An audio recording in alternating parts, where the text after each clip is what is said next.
우리 유광빈 집사님 부친상 어제 오후에 부친상을 당하셨는데 내일 목요일날 6시 반 오후 6시 반에 입관 예배가 있고요. 토요일날 9시 30분 오전 9시 30분에 우리 장례식이 있습니다. 장소는 정확한 장소는 우리 윤반식 장로님에게 문의를 하시기 바랍니다. 혹시 가실 분들 계시면은 그 구역장님이시니까요. 윤바식 장님한테 물어보셔가지고 내일 6시 반, 토요일 9시 반 아무 때나 여러분 시간 편하실 때 꼭 좀 찾아가 보시기 바랍니다. 오늘 말씀 나누겠습니다. 요한복음 19장 1절에서 16절까지 말씀입니다. 가이사 외에는 우리에게 왕이 없나이다. 우리 요한복음 19장 1절에서 16절까지 함께 봉독하시죠. 이에 빌라도가 예수를 데려다가 채찍질하더라. 군병들이 가시로 멸관을 엮어 그의 머리에 씌우고 자색 옷을 입히고 앞에 와서 가로되 유대인의 왕이여 평안할지어다 하며 손바닥으로 때리더라. 빌라도가 다시 밖에 나가 말하되 보라 이 사람을 데리고 너희에게 나오나니 이는 내가 그에게서 아무 죄도 찾지 못한 것을 너희로 알게 하려 함이로라 하더라. 이에 예수께서 가시면류관을 쓰고 자색 옷을 입고 나오시니 빌라도가 저희에게 말하되 보라 이 사람이로다 하매 대제사장들과 하속들이 예수를 보고 소리질러 가로되 십자가에 못 박게 하소서 십자가에 못 박게 하소서 하는지라. 빌라도가 가로되 너희가 친히 데려다가 십자가에 못 박으라. 나는 그에게서 죄를 찾지 못하노라. 유대인들이 대답하되 우리에게 법이 있으니 그 법대로 하면 저가 당연히 죽을 것은 저가 자기를 하나님 아들이라 함이니이다.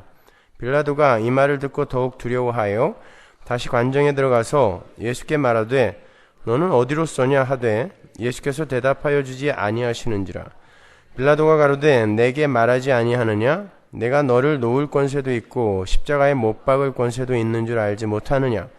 예수께서 대답하시되 위에서 주지 아니하셨다면 나를 해할 권세가 없었으리니 그러므로 나를 내게 넘겨준 자의 죄는 더 크니라 하시니 이러함으로 빌라도가 예수를 놓으려고 힘썼으나 유대인들이 소리질러 가로되 이 사람을 놓으면 가이사의 충신이 아니니이다.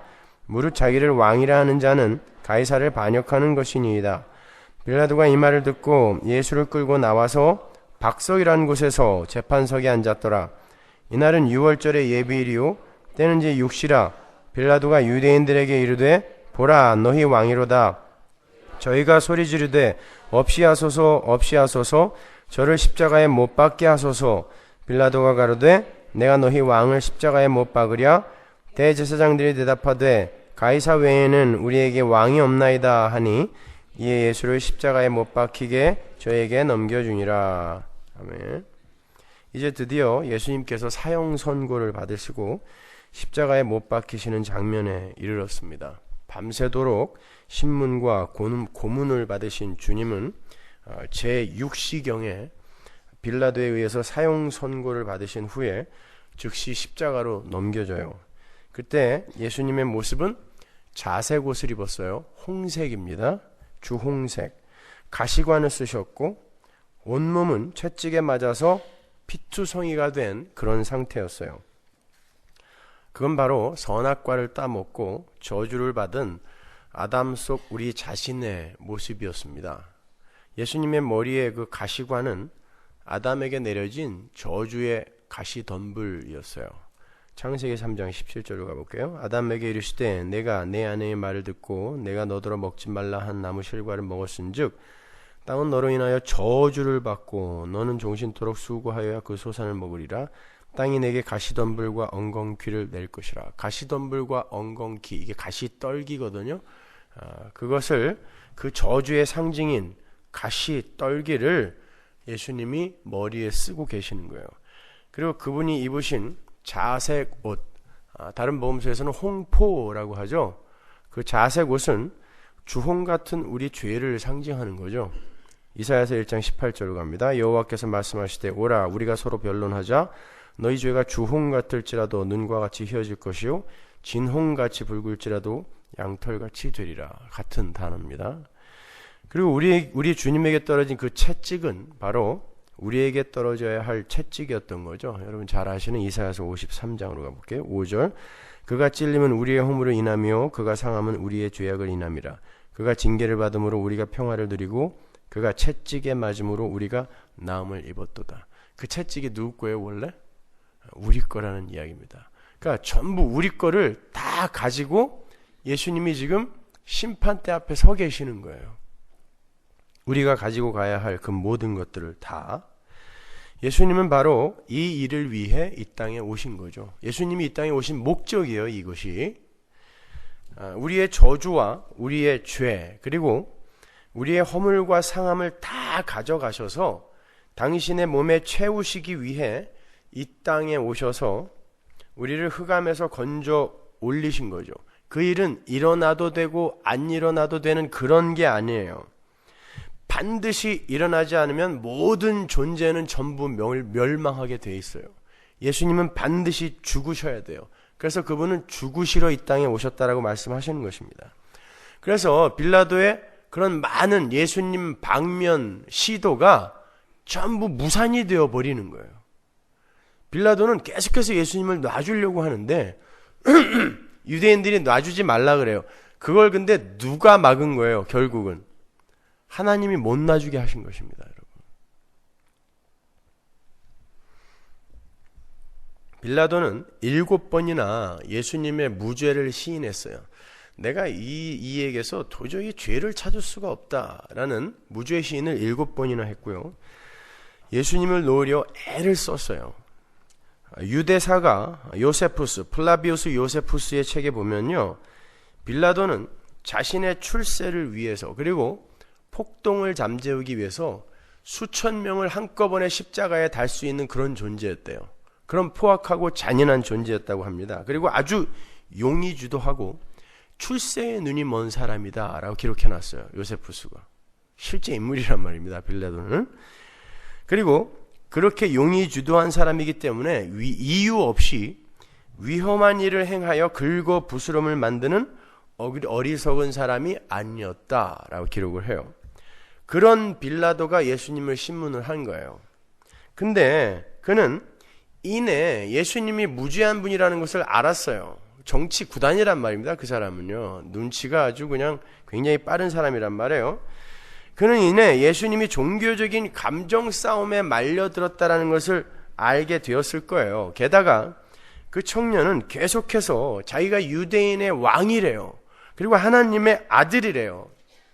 어차피 자신은 유대인도 아니고 내가 유대인이냐? 라고 물어봤잖아요. 지난주에 우리 공부했죠? 유대인도 아니고 하나님도 두려워하는 이가 아니에요. 그렇지만 뭔가 찝찝하고 깨름칙한 거예요. 자꾸 하나님의 아들이라고 그러고 자기가 유대인의 왕이라고 하니까. 그러니까 빌라도는 계속해서 자기가 아무 죄도 찾을 수 없었고, 그리고 혹시 유대인의 왕이나 아니면 하나님의 아들이라면 나와는 상관없지만 나에게 혹시 무슨 해가 되지 않을까라는 의미에서 놔주려고 한 거예요. 예수님을 믿어서도 아니고 예수님에게 호감을 가져서도 아니에요.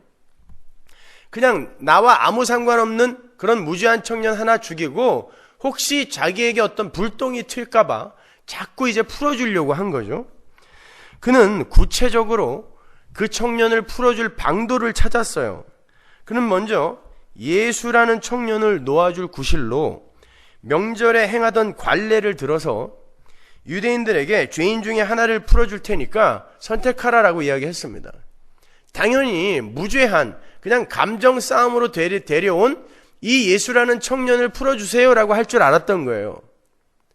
바라바라는 놈은 진짜 반역자였고 진짜 살인자였거든요. 그러니까 당연히 이 빌라도는 이 유대인들이 내가 채찍 몇 대 쳐서 내놓으면 이 예수를 풀어주라고 할 줄 알았는데 유대인들이 바라바를 풀어달라고 그러는 거예요. 빌라도의 예수 방면 의지가 또 가로막혔죠. 빌라도가 마지막 방법을 씁니다. 그는 유대 군중들의 화를 진정시킬 요량으로 예수님을 채찍질하라고 시켰어요. 요세푸스의 책을 보면요, 당시 죄인들을 벌하던 로마 군대의 채찍은 끝에 날카로운 나비나 동물의 뼈가 달린 아주 무서운 것이었다 그래요. 가죽 채찍을 물에 퉁퉁 불려서 채찍을 치는 사람이 지쳐서 쓰러질 때까지 때렸대요. 채찍을 치는 사람이, 맞는 사람이 아니라. 그러면 그 지친 사람의 채찍을 다음 사람이 받아들고 또 그 사람이 지칠 때까지 팬 거죠. 이 채찍이 한 대 맞을 때마다 몸에 착착 감겼는데 이걸 끌어당길 때마다 그 짐승의 뼈에, 그 납에 살점이 뚝뚝 떨어져 나갔다 그래요. 그래서 나중에는 살과 뼈와 피가 범벅이 돼서 마치 죽처럼 됐다 그래요. 그래서 이 매를 맞다가 죽는 사람이 허다했다 그럽니다. 십자가에 달기 전에 그냥 이 매를 맞다가 죽는 사람이 허다했다 그래요. 그렇게 채찍으로 친 다음에, 무죄한 사람인데 그렇게 곤죽이 되도록 채찍으로 친 다음에 유대인 앞으로 데리고 나왔어요. 왜? 유대인들이 유월절이라고 관정에 안 들어왔거든요. 지들은 깨끗하겠다고 안 들어왔어요. 그러니까 데리고 나갔어요. 피가 범벅이 돼 있었고 온몸이 상처투성이었을 거예요. 아마 눈도 안 떠졌을 것 같아요. 하도 맞아서. 머리에는 가시관이 쓰여져 있고 피가 머리로부터 흘러내리고 있어요. 거기다가 어울리지도 않는 홍포, 자주색 홍포를 입고 있습니다. 아무 말도 하지 않아요. 그를 군중 앞으로 데리고 나왔어요. 그럼 빌라도가 이야기합니다. Here is the man. 여기 이 사람을 봐라 그런다고요. Here is the man. 그 말은 무슨 뜻이겠어요?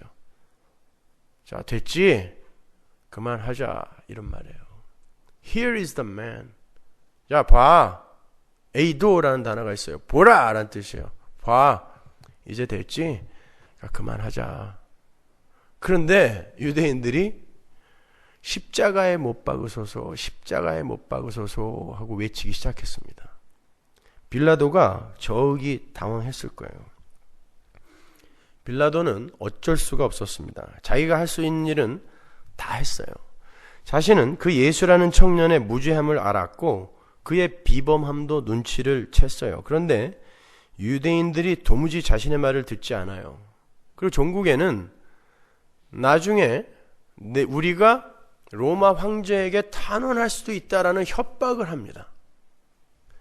요한복음 19장 12절로 보세요. 12절로 갈게요. 이러함으로 빌라도가 예수를 놓으려고 힘썼으나, 그러죠?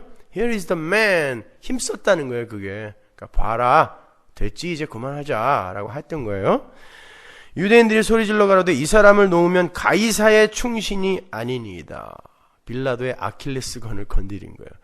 가이사의 충신이 아니니이다. 무릇 자기를 왕이라 하는 자는 가이사를 반역하는 것이니이다. 헤롯이 로마로 가서 왕위를 받으러 갈 때 뒤로 사신들을 보냈던 사람입니다. 이 사람들이요. 그리고 이 사람들은 겁도 없었어요. 빌라도가 처음에 유대 총독으로 부임을 할 때 로마 황제의 동상을 몇 개를 갖고 왔어요. 군데군데 세워놓고 여기는 식민지다라는 것을 인식시켜주기 위해서. 그때 유대인들이요, 예루살렘으로 몰려 들어와가지고, 끝도 없이 몰려 들어와가지고 저 동상 안 치우면 우리를 다 죽여라 그러고 거기 누워버렸습니다. 빌라도는 그걸 경험한 사람이에요. 저놈들 건드리면 분명히 지금 로마로 가서 탄원을 할 거라는 걸 이 사람은 안 거예요. 빌라도는 지금 유대 총독의 자리에서 로마 황실로의 금이 환향을 꿈꾸고 있는 상태예요. 당시 로마의 벼슬아치들에게는 식민지의 총독자라는 그 총독 자리는 로마 황실로 입성하는 그런 교두보의 역할을 하는 중간 자리였기 때문에 거기에 연연하는 사람은 없었어요. 그 자리를 무사히 잘 마치고 더 높은 중앙의 벼슬로 가려고 애를 쓸 뿐이었죠. 그런데 마침 그 얼마 전에 자기의 후견이며 그 티베리우스의 그 측근, 황제였던 티베리우스의 측근인 그 세자누스라는 사람이 숙청을 당했어요. 그 얼마 전에. 그러니까 자기가 기대고 있던 담이 왕창 무너져 버린 거예요. 지금 빌라도의 처지는. 그 상태에서 지금 이 사람이 세자누스가 죽는 바람에 자기도 어떻게 될지 모르는 상황에서 로마의 비위를 요만큼이라도 건드리면 안 되는 상태예요. 근데 이 독한 유대인들이 당신 저 사람을 풀어주면 가이사를 반역하는 것이다 라고 이야기를 해버렸단 말입니다. 그때 빌라도가 이 사람을 죽여야 되겠구나 라는 생각을 한 거예요. 결국 세상의 권세에 대한 미련이 죄 없는, 자기가 7번씩이나 무죄하다라고 이야기한 그 죄 없는 청년 예수를 죽인 것입니다. 어떻게 아무 잘못도 없는 사람을 사형 선고를 내려서 죽일 수가 있냐고 말씀하실 분들이 계실지 모르지만, 타락한 인간의 힘과 권세에 대한 욕구는 그렇게 무서운 거예요. 여러분, 그게 우리입니다. 우리 자신이에요. 도대체 왜 세상은 그렇게 주님을 못 죽여서 안달을 부린 것일까요? 그리고 왜 하나님은 빌라도의 그런 애씀을 하나님이 막으시고 예수가 십자가에 못 박히도록 놔두셨을까요? 적어도 그 지방의 최고 권세자잖아요. 그가 놓아주려고 했을 때 하나님이 조금만 도와주셨으면 예수님 놓아줄 수 있었단 말입니다. 근데 안 도와주셨어요. 하나님이 죽이신 것입니다. 죽으라고 내려보냈기 때문에 하나님이 죽이신 거예요. 그래서 요한복음에는 예수님이 먼저 고개를 숙이시고 영혼이 떠나갔다라고 그렇게 순서대로 표현이 되어 있는 거예요. 예수님이 누가 죽이기 전에 하늘에 의해 죽은 거예요. 아버지와 아들의 뜻이 하나가 되어 먼저 죽은 거예요. 바로 우리를 위해서 그렇게 하신 것입니다.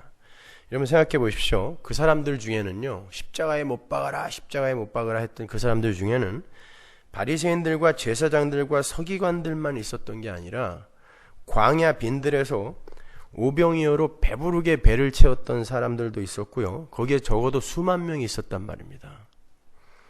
예수님에게 병고침을 받은 사람들도 있었을 것이고요. 예수님과 함께 밥을 먹었던 세리, 창녀, 고아, 과부, 나그네들도 있었어요.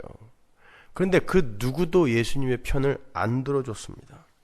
세상 모든 이들이 주님을 향해 죽어라 하고 독소를 내뿜었고, 적어도 어떤 이들은 무관심했어요. 거기에 죽어라라고 외치진 않았을지언정 무관심했단 말입니다. 그게 우리 자신을 포함한 선악과를 따먹은 세상의 본질이에요. 선악과를 따먹은 세상 속 아담들은요, 나라는 거짓 신을 만들어 놓고 그들의 신은 납니다. 그들의 신은 배요 그러죠. 우리의 배가 신이라는 건 내가 신이라는 거예요. 내 배를 불리는 게 나의 유일한 목적이잖아요. 내가 신이라는 거예요. 그 거짓 신의 야망과 뜻에 위해가 된다고 생각하는 모든 것을 적으로 간주합니다, 여러분. 바리새인들이나 대제사장들, 서기관들, 사두개인들은 당시 유대의 권세자들이었어요. 그들은 로마의 식민 통치 아래 있었지만 그 권세자들은 그 상황 속에서도 누릴 수 있는 권세를 전부 다 누렸던 사람들이었습니다. 그런데 어떤 청년이 나타나서는 자신들의 권세를 부정해요. 게다가 자신들의 종교적 열심과 노력까지도 부인을 하면서 회개하라 하고 그들의 자존심을 긁어댔어요. 회개하라 라는 건 니들이 지금 하고 있는 건 다 꽝이야 라는 뜻이거든요. 자기들은 굉장히 열심히 하고 있었는데 회개를 하라 그래요. 그러니까 화가 안 나겠습니까? 당연히 예수가 밉죠. 죽이는 것입니다. 마찬가지예요. 고아와 과부와 나그네들은 이 세상의 떡으로 배불리 먹여주던 예수가 그렇게 나약하게 죽을 줄은 몰랐을 거예요. 자기들에게 밥을 주고 같이 밥 먹어주고 오병이어로 배 터지게 먹여주고 할 때는 좋았어요. 그런데 지금 자기들의 눈앞에서 나약하게 두들겨 맞고 죽어가고 있단 말입니다. 예수님이 질병을 고쳐주시고 죽은 자를 살려주시고 오병이어, 칠병이어로 수천 수만 명을 먹이실 때 그들은 이 땅에 진정한 메시아가 왔다고 생각했어요. 근데 자기들은 아직도 궁핍하고 부족하고 연약한데 그 모든 게 아직 해결되지 않은 상태에서 예수가 두들겨 맞고 죽을 지경이 된 거예요. 그리고 수시로 자기가 죽어야 된다고 하는 거예요. 내가 주는 떡은 이 세상의 떡이 아니라고 이야기하는 거예요. 그들의 기대는 곧 원망과 분노와 복수심으로 바뀐 거죠. 죽이는 겁니다. 여러분, 제가 그 임종을 맞는 그러한 교인들의 병실에 가서 저기 당황할 때가 한두 번이 아니에요. 이렇게 열심히 하나님의 은혜를 이야기해도요, 죽음이 눈앞에 오면 내가 하나님께 어떻게 했는데 하나님이 내 이런 병도 안 고쳐주냐고. 어떤 분은 당뇨로 2다리를 잃고 그것 때문에 돌아가시면서 내가 교회를 몇 개를 개척했는데 하나님이 내 2다리 이렇게 자르시고 이것 때문에 나를 죽게 하시냐고 원망합니다. 그들과 지금 예수님을 향해 십자가에 못 박아라, 십자가에 못 박아라 하는 사람과 뭐가 달라요, 여러분? 그들 앞에 예수님이 연약한 모습으로 그렇게 두들겨 맞은 상태로 나타났다면 그들은 예수님을 십자가에 못 안 박았을까요? 그 분노가? 잘하면 목사인 저도 두들겨 팰 기세던데요. 네가 말한 거 믿고 여기까지 왔다가 이게 뭐냐? 그리고는 저한테 살려달라 그래요. 제 손을 붙들고 살려주세요, 목사님 살려주세요. 제가 어떻게 살려줘요? 거기서 죽어야 진짜 사는 건데 이 땅에서 살려달라 그러면 어떻게 해요? 그들이 바로 이 사람들과 똑같은 거예요. 그러니까 여러분, 지금 여러분은 진짜 예수를 믿고 있는지 매 순간 확인해 보셔야 돼요. 예수는 한 번 믿고 끝나는 게 아니에요. 매 순간 확인하셔야 돼요. 그리고 매 순간 회개하셔야 됩니다, 여러분. 나라는 신을 숭배하는 자들에게 있어서 나 이외에 다른 존재에게 순종과 복종을 요구하시는 진짜 숭배의 대상인 하늘의 왕이 오시게 되면 그들은 곧 그 하늘 왕을 죽여버려요. 하늘 왕은 은닉되어서 숨겨져서 이 땅에 오시기 때문에 인간들이 추구하는 힘과 가치를 이 세상에서 그들이 원하는 만큼 안 준단 말입니다. 숨겨져 있는 하나님이기 때문에. 근데 그걸 안 주면 세상은 오로지 그것만을 원하고 있기 때문에 그걸 안 주는 하나님을, 하늘 왕을 그 앞에 순종하지 못하고 때려 죽인다니까요. 그러니까 예수를 믿는다고 예배당에 앉아서 하나님의 힘을 이용하여 이 세상 것을 얻어내겠다고 온 사람들은 하나님이 그걸 안 줬을 때 자해라도 해서 얻어내는 거예요. 그게 금식 아닙니까? 철야 아니에요, 그게? 40일 금식, 100일 철야 이따위 것들 하면서 하나님 협박하는 거죠. 안 주면 죽어버릴 거야 그러는 거예요. 그게 안 통하면 죽이는 겁니다. 하나님을 죽이는 거예요. 그러니까 성도는 예수를 믿으면서 자기의 소원과 비전과 야망을 내려놓는 자리로 가는 거지, 그걸 어떻게 해서 보좌를 흔들어서라도 얻어내는 자리로 가는 게 아니에요. 이게 오늘날 기독교가 오해하고 있는 것입니다. 근데 이 세상에 태어나는 모든 인간들이 자기를 신으로 숭배하며 태어나요. 모든 인간이. 그래서 사도 바울이 의인은 없나니 하나도 없다 그러는 것입니다. 하나도 없다. 의인이라는 건, 의라는 게 뭐라고 했어요? 자다크, 의라는 건 관계를 맺고 있는 네페시가 그 관계가 요구하는 걸 성실하게 수행해내고 있는 상태예요. 하나님은 우리에게 행하실 일을 성실하게 수행하고 우리는 하나님에 대해서 우리가 해야 할 일을 성실하게 수행해내고 있는 상태. 그게 의거든요. 그들을 의인이라 그래요. 그럼 의인이라는 건 뭐예요? 하나님이 우리를 순종하라고 만들었거든요. 그래야 내가 내 것을 너에게 다 부을 수 있어. 그때 네가 최고로 행복할 수 있어. 이게 창조의 목적이란 말입니다. 그러면 우리가 하나님 앞에 넙죽 엎드려 그분이 어떻게 행하던 그 앞에 순종하는 것이 의란 말이에요. 그리고 그렇게 사는 이들을 의인이라 그래요. 근데 누가 그렇게 사냐고요? 내 뜻을 위해 하나님을 방법으로 동원을 할지언정 하나님의 뜻을 위해 내가 손해를 보는 자리로 내려가 순종하는 이가 어디 있어요?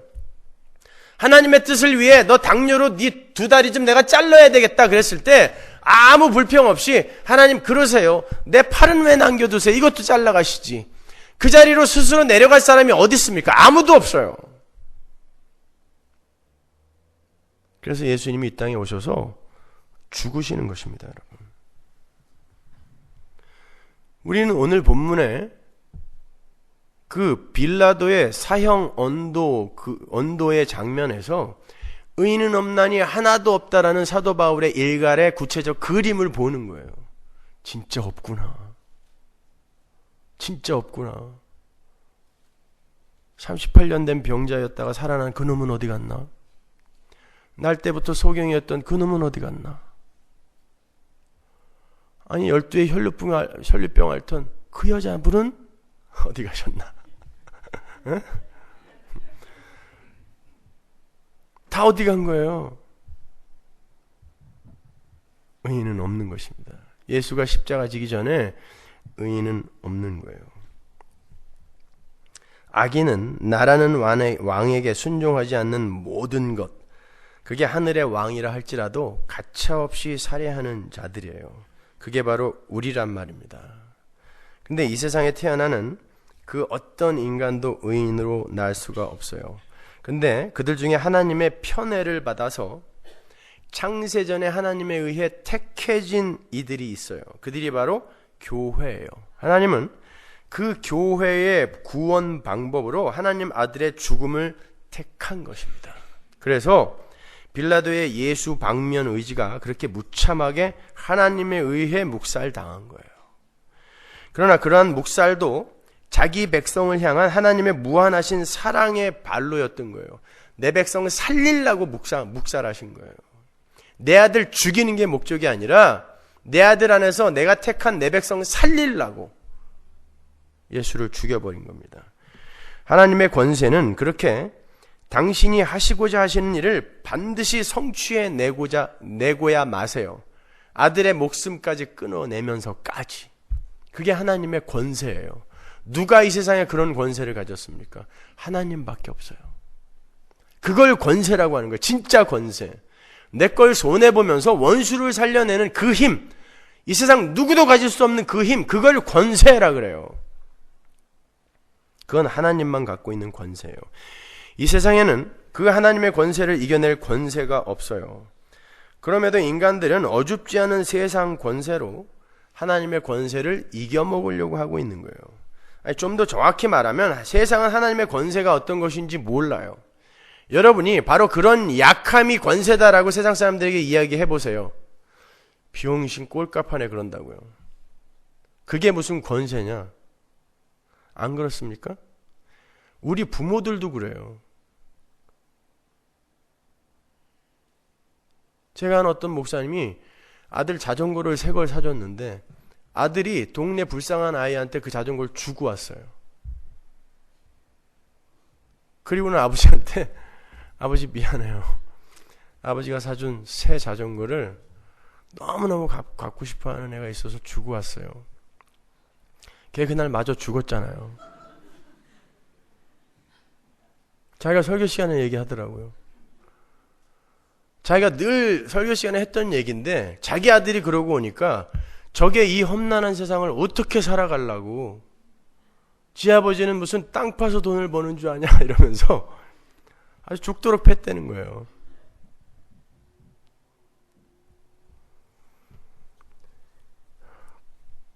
권세, 그런 권세를 세상 사람들은 인정하지 않아요. 그건 약함이라고 여겨버리죠. 절대 권세라고 인정하지 않아요. 그래서 자기들이 원하고 추구하는 세상 권세들을 붙드느라 하나님의 권세의 이끄심에 순종하지 못하는 거예요. 그게 바로 죽음의 길입니다. 하나님이 우리를 권세로 이끌고 가신다라는 그 확실한 믿음이 있다면 여러분의 지금 현실은 하나님의 권세에 의한 현실이거든요. 근데 인정하지 못하잖아요. 악각대고 있잖아요. 지금 하나님 앞에.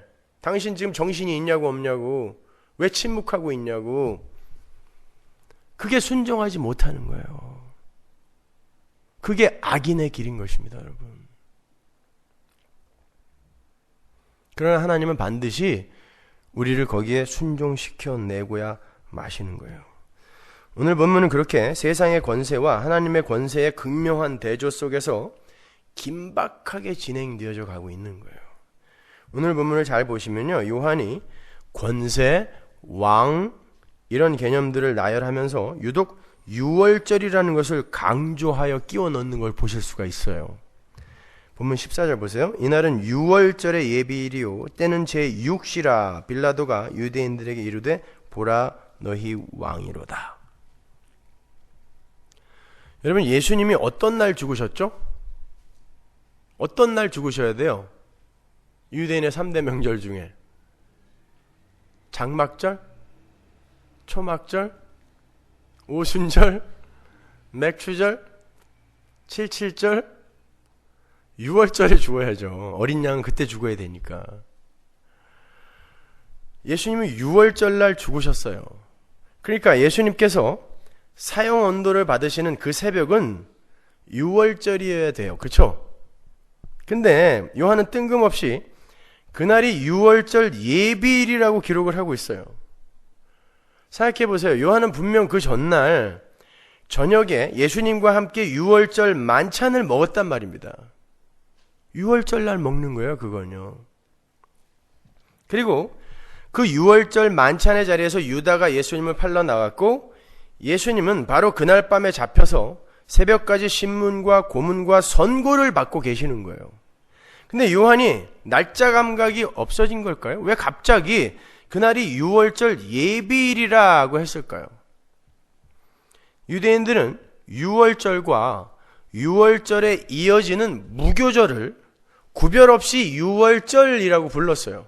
구약 성경에 보면 여러 군데 나오는데 제가 몇 군데 찾아드릴게요. 마가복음 14장 12절 보세요.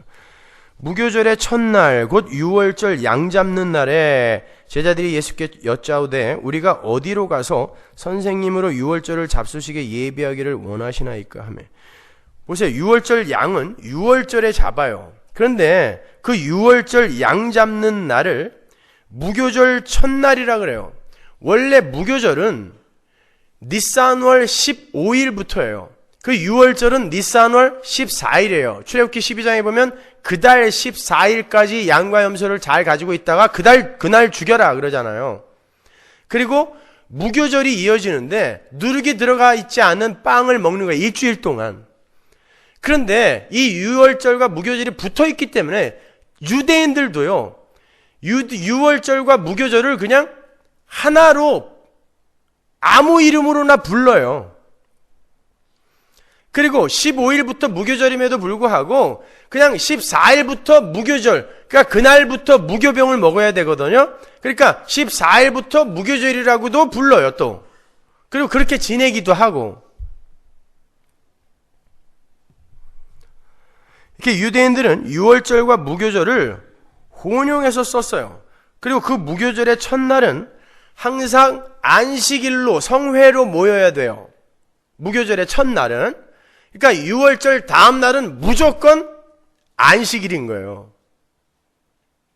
원래 요일로 따라오는 안식일이 아니라 무조건 성회로 모여야 돼요. 그래서 안식일이에요. 첫날과 끝날은. 레위기 23장 5절 보세요. 정월 14일 저녁은 여호와의 유월절이에요. 여기서 정월은 유대력이에요. 우리 달력 아닙니다. 이달 15일은 여호와의 무교절이니 7일 동안 너희는 무교병을 먹을 것이요 그 첫날에는 너희가 성회를 모이고 아무 노동도 하지 말지며 너희는 7일 동안 여호와께 화제를 드릴 것이요 제7일에도 성회를 모이고 아무 노동도 하지 말지니라. 그렇죠? 이렇게 무교절의 첫날과 마지막 날은 안식일로 지켜야 돼요. 히브리 사람들에게 있어서 예비일이라는 이 단어는요, 항상 이러한 안식일 전날에 붙여졌던 이름이에요. 안식일 전날에. 오늘 본문 조금 아래로 내려가 볼게요. 요한복음 19장 31절. 이날은 예비일이라 유대인들은 그 안식일이 큰 날이므로 그 안식일에 시체들을 십자가에 두지 아니하려 하여 빌라도에게 그들의 다리를 꺾어 시체를 치워달라 하니. 그렇죠? 지금 무교절이 시작이 되는 그 시간이 다가오고 있단 말입니다. 그래서 안식일이 다가오고 있어요. 마가복음 15장 42절, 이날은 예비일 곧 안식일 전날이므로, 그죠? 예비일은 안식일 전날이에요. 전날이므로 저물었을 때 그런다고요. 그러니까 예수님이 사형 선고를 받으시고 십자가에 달리신 날은 유월절이에요. 예수님은 유월절 어린 양으로 이 땅에 오신 분이기 때문이에요. 그런데 이미 유월절 만찬은 전날 저녁에 치러진 상태예요. 그 상태에서 요한은 예수님께서 유월절에 잡혀 죽으실 바로 그 유월절 어린 양으로 오신 분이다라는 것을 강조하기 위해서 무교절과 안식일을 유월절로 부르면서 유월절 예비일이라고 한 거예요. 왜? 양은 유월절 예비일 날까지 갖고 있다가 그날 죽여야 되는 거거든요. 바로 이가 그 어린 양, 출애굽기 12장의 그 어린 양이다를 일부러 드러내기 위해 유월절 예비일이라는 다소 오해의 소지가 있는 그런 단어들을 끌어다가 쓰는 거예요. 그러나 그 진리를 알면은 우리는 더욱더 그 복음의 넓은 지평 속으로 들어갈 수 있게 되는 거죠. 이해가 가세요? 구구절절하게 여러 학자들이 이렇게 저렇게 설명해 놨지만 하나도 귀에 들어오지가 않더라고요, 저는요. 그냥 이게 맞아요. 요한의 의도를 잘 우리가 이해를 하다 보면 요한은 분명히 그 유월절 어린 양을 강조하기 위해 유월절 예비일이라는 이런 단어를 여기다 갖다가 쓴 거예요. 그리고 사족입니다만 요한복음에는요, 다른 세 공관 복음서의 그 시간과 다른 시간대가 기록이 되어 있어요. 오늘 보시면 지금 예수님이 빌라도로부터 선고를 받기 위해 그 심판대에 딱 서신 시간을 제6시라 그래요. 맞아요? 마가복음에서 몇 시라고 그래요? 십자가에 달린 시간이. 선고받고 십자가에 매 달린 시간, 꼭대기에 끌고 올라가서 십자가에 매 단 시간이 몇 시예요? 제3시라 그러잖아요. 근데 여기는 아직 선고도 안 받는데 제6시예요? 말이 안 되잖아요. 유대의 시간은 새벽 6시를 0시로 치죠. 그래서 3시 그러면 아침 9시입니다. 예수님은 아침 9시에 달린 거예요, 십자가에. 맞아요. 그리고 오후 3시에 돌아가셨어요. 그런데 왜 요한은 6시라고 하는가?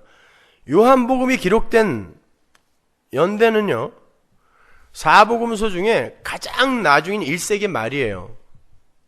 요한이 굉장히 오래 살았어요. 반모섬에서 그 요한 계시록을 쓸 때 요한은 굉장히 연로한 노인이었습니다. 요한복음도 마찬가지예요. 가장 늦게 쓰여졌어요. 그때는 이미 로마의 시간을 쓰고 있었던 때였거든요. 그러니까 지금 예수님이 빌라도로부터 선고를 받는 시간은 새벽 6시예요. 유대 시간으로 6시가 아니라 로마의 시간으로 6시. 그리고 3시간 있다가 십자가에 달리시는 거예요. 십자가 지고 올라가다가.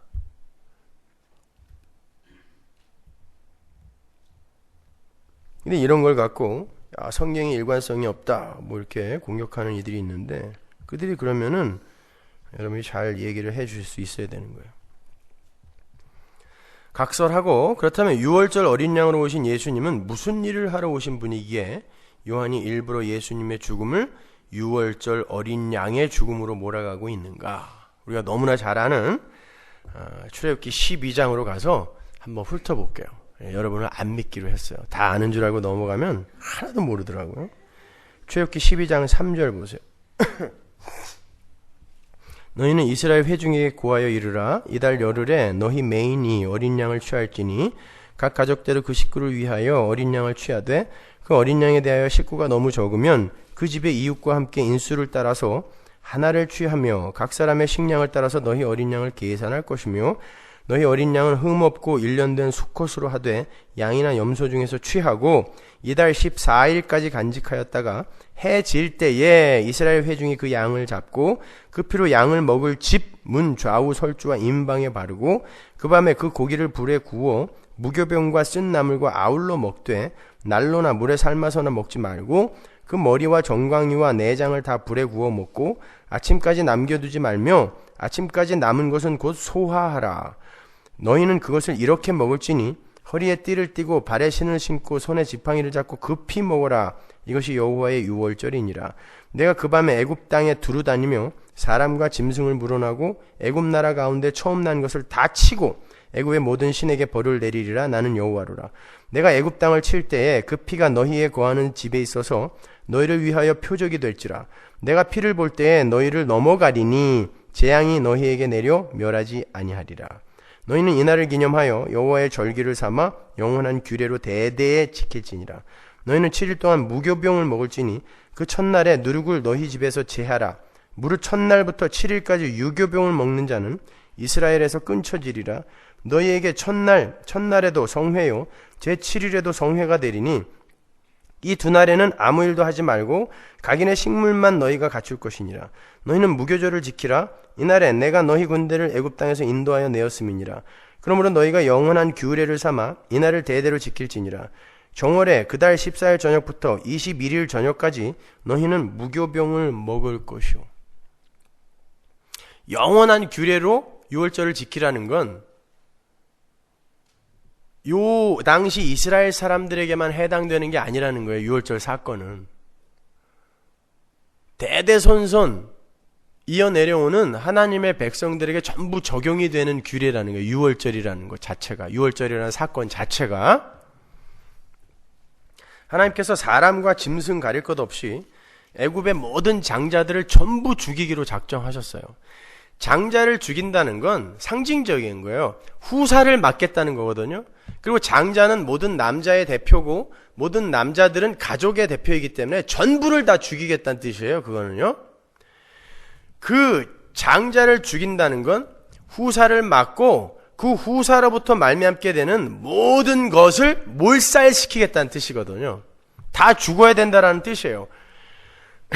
하나님은 당시 세상 권세의 상징인 애굽을 멸하시겠다라는 당신의 의지를 표명하신 거예요.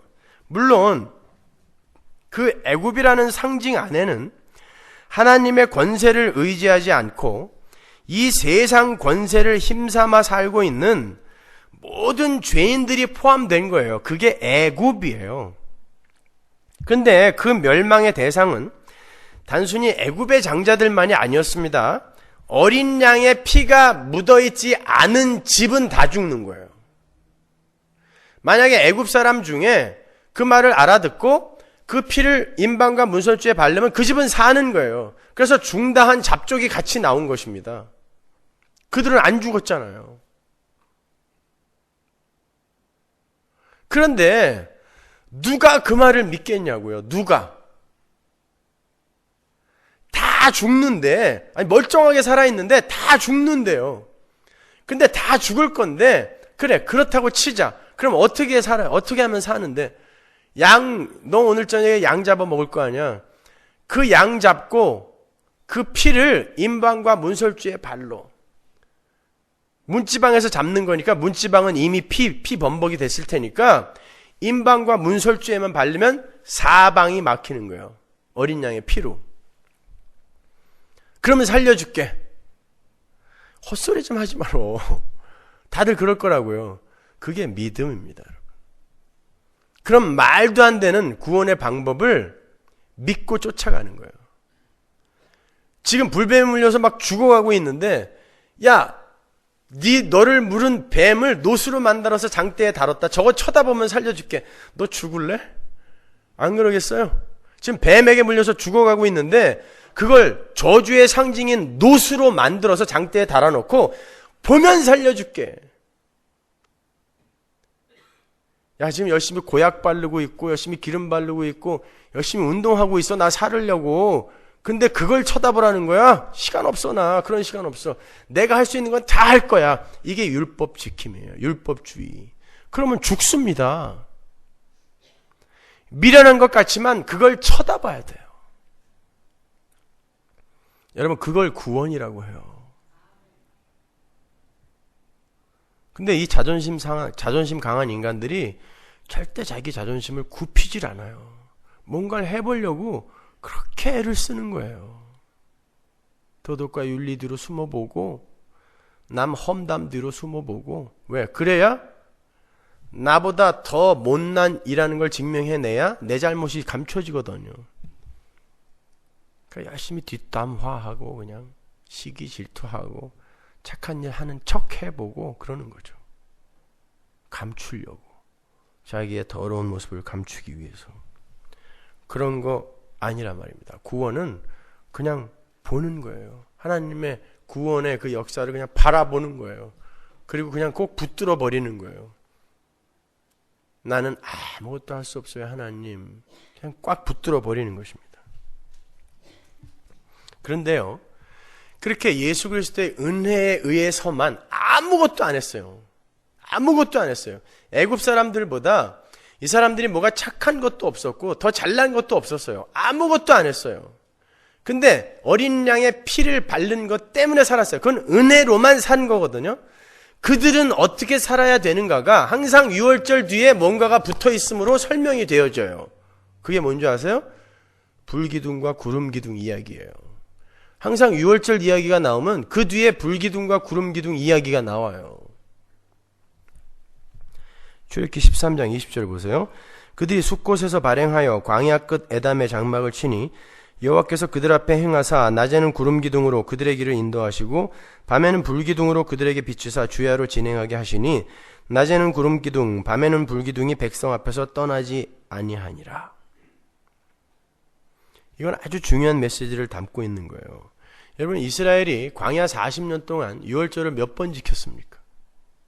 영원한 규례로 지키라 그랬는데 유월절을 몇 번 지켰어요? 40년 동안. 나올 때 한 번 지키고, 지킨 것도 아니죠, 그건요. 광야에서 한 번 지켰어요. 시내 광야에서 한 번. 그리고 가나안에 들어가서 한 번.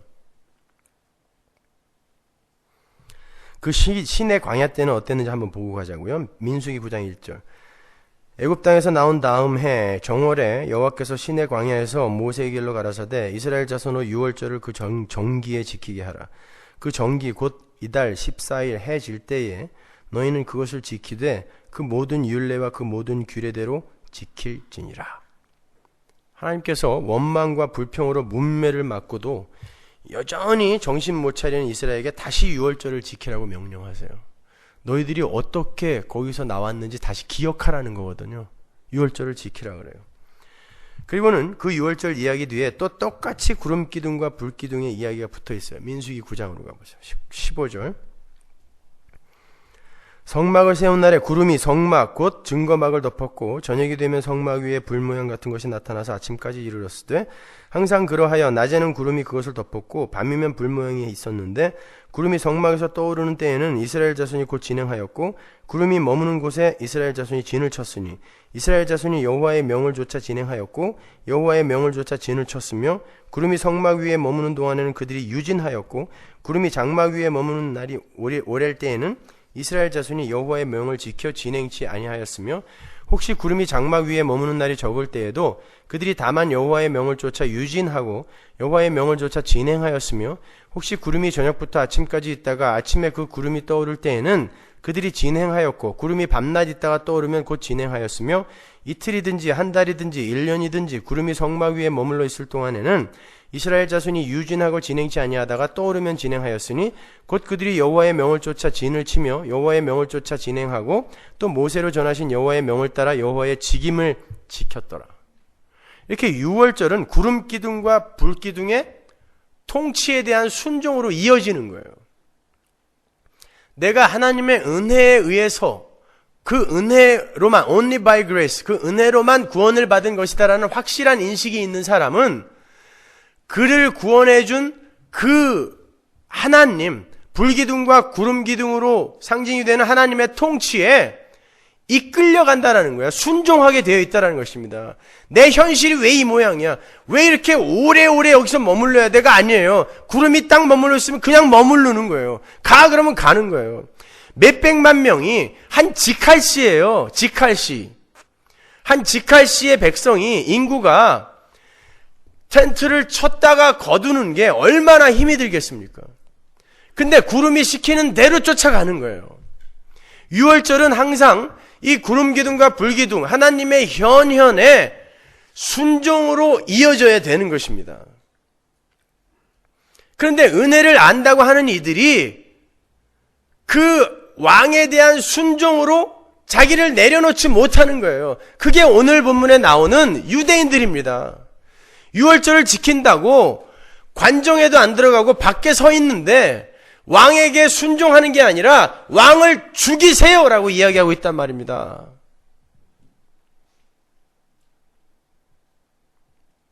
오늘날 교회가 어떠냐고요? 한번 생각해 보세요.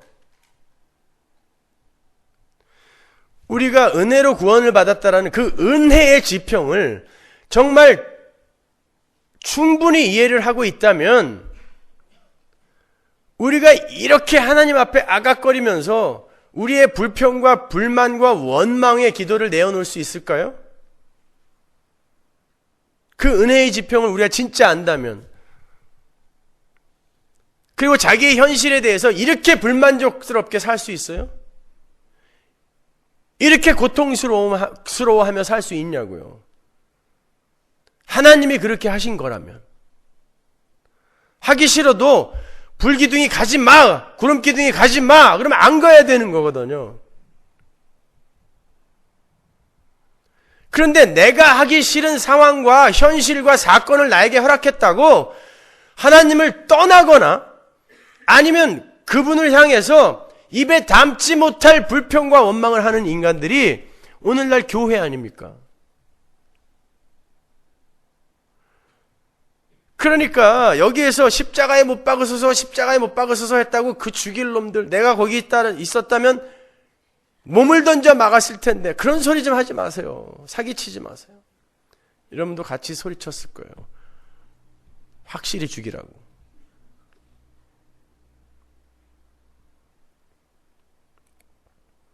그래서 예수님이 오셔서 죽을 수밖에 없었던 것입니다. 우리 모든 인간이 그런 존재이기 때문에 그 죄악된 타락한 인간의 현실을 여러분이 예수를 믿고도 계속해서 경험하는 거예요. 너무 쉽게 잊어버리기 때문에 너희들이 어떤 자리에서 구원받았는지 알아? 확인시켜 주시는 거예요. 니들은 오늘도 내 손에 못 받고 있잖아. 니들은 오늘도 내 머리에 가시관 씌우고 있잖아. 니들은 오늘도 그 불명예스러운 홍포를 나에게 입히고 있잖아. 그거 니들의 죄 아니니? 폭로시켜버리는 것입니다. 십자가는 그렇게 가면을 쓰고 있는, 잘난 척하면서 착한 척하고 있는 이 세상의 죄인들의 실체를 낱낱이 폭로시켜버리는 거예요. 너희들 아니라고. 보세요. 예수님이 딱 서시니까 이제 십자가가 서려고 하니까 모든 인간들이 그동안 떡도 얻어먹고 쫓아다니면서 설교도 듣고 했던 모든 인간들이 전부 돌아서서 죽여라! 라고 하고 있단 말입니다. 죽여라.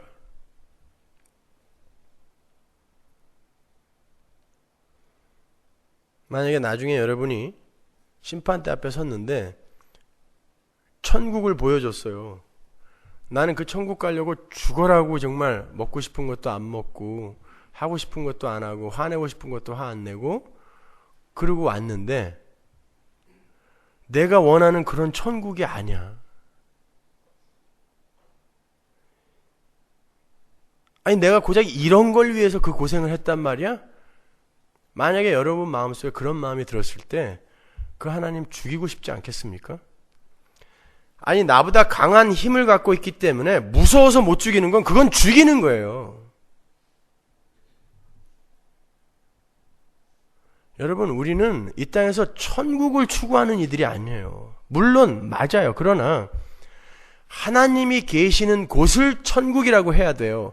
그리고 그곳을 가고 싶어 하는 것이 천국 추구란 말입니다.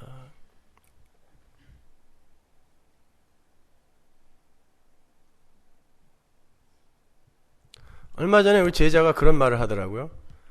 하도 좋은 집들 그러니까. 그리고 지 친구들이 뭐 밀리언짜리 집도 사고, 어린 나이에. 그러니까, 그런 말을 하더라고요. 지옥에 갔을 때, 지옥에 정말 사람들이 너무 바라는 그런 좋은 집들이 있었으면 좋겠대요. 그리고 거기에 다 들어가서 살게 해주라는 거예요. 하나님 보고.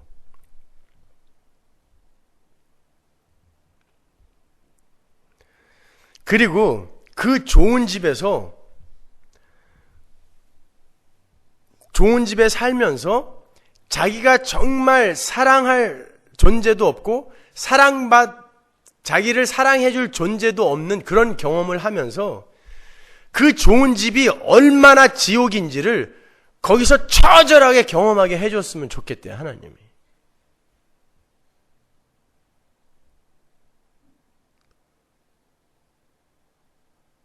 뭐 다른 사람 안 갖다 놔도 돼. 시어머니 하나 딱 갖다 놓으면 돼. 거기다.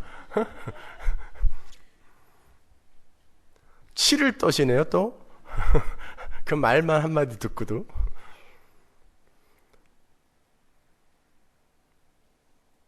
여러분, 천국은 내가 사랑하는 존재가 나를 죽도록 사랑할 준비를 하고 나를 기다리시는 곳이에요.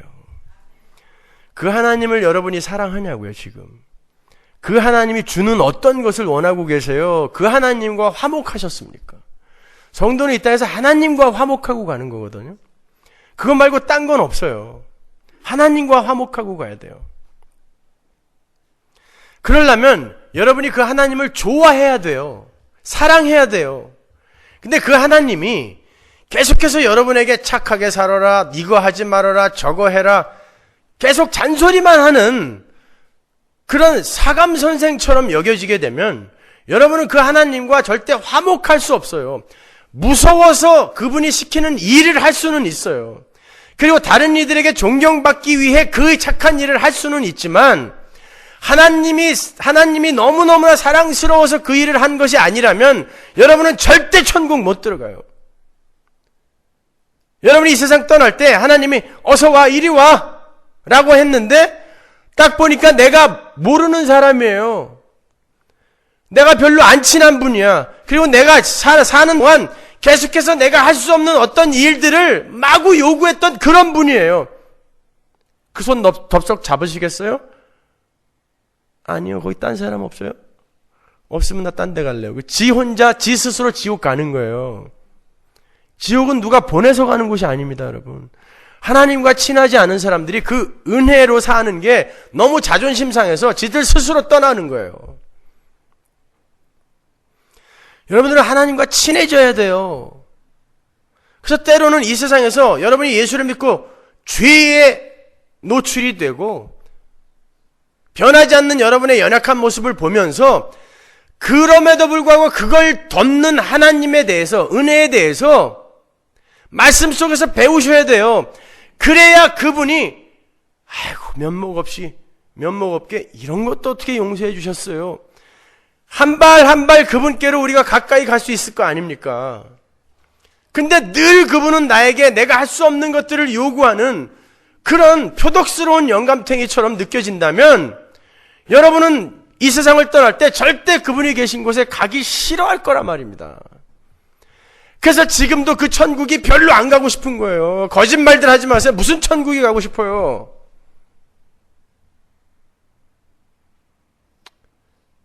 절대 소리 안 지르겠다고 약속하고 왔는데 또 소리를 지르고 있네.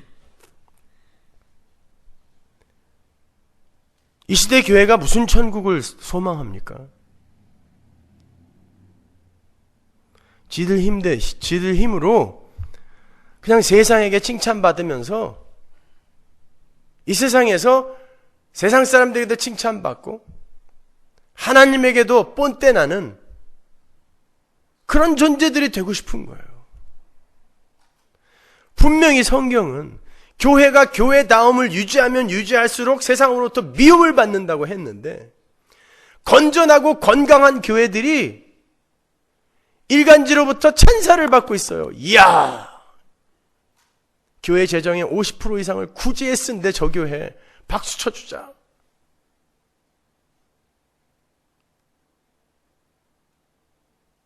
저 교회는 1년에 5차례씩 아프리카에 가서 우물을 파주고 있대.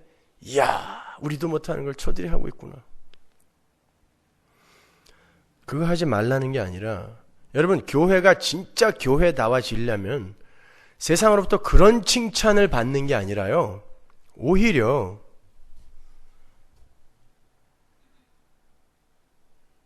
그들에게 가서 우리가 우물 하나 파주는 게 중요한 게 아니라 진정한 생수이신 예수를 소개하는 게 더 먼저 해야 할 일이라고, 오히려 그러한 일에 찬물을 끼얹을 수 있어야 돼요. 그거 하지 말자는 게 아니라 먼저 해야 할 게 무엇인지를 여러분 세상에게 드러내셔야 됩니다. 가난한 사람들, 모든 사람들이 다 평등하게 사는 그런 세상을 만들어주자. 그거보다 먼저 이 세상이 왜 이렇게 빈부의 격차가 생겼으며 왜 이렇게 어려운 일들이 많이 생겼는지 복음 안에서 그걸 먼저 가르쳐주고, 그럼에도 불구하고 이 세상의 그 어려움 속에서도 행복하게 사는 존재들이 있다라는 걸 가르쳐주는 게 먼저다라는 걸 우리는 주장할 수 있어야 돼요. 그래서 촛불 들고 섣불리 나가기 전에 복음의 횃불을 들고 먼저 주변을 밝히셔야 되는 거란 말입니다. 그때 세상이 여러분을 향하여 욕을 할 거라고요. 저놈들 행동하지 않는 양심, 그건 양심도 아니다라고 여러분에게 손가락질 할 겁니다. 그러나 우리는 아니잖아요. 우리 마음속에 그걸 하지 말자는 그런 악한 마음이 있는 게 아니라 진짜 중요한 게 뭔지를 먼저 가르쳐주고 싶다라는 게 우리의 진심 아닙니까? 그리고 우리는 숨어서 그 일들을 하는 거예요. 그래서 우리는 세상으로부터 칭찬을 받는 게 아니라 늘 지탄을 받게 되어 있단 말입니다. 원수치고를 받게 되어 있어요. 그 착하고 깨끗하고 건전하고 건강한 세상한테.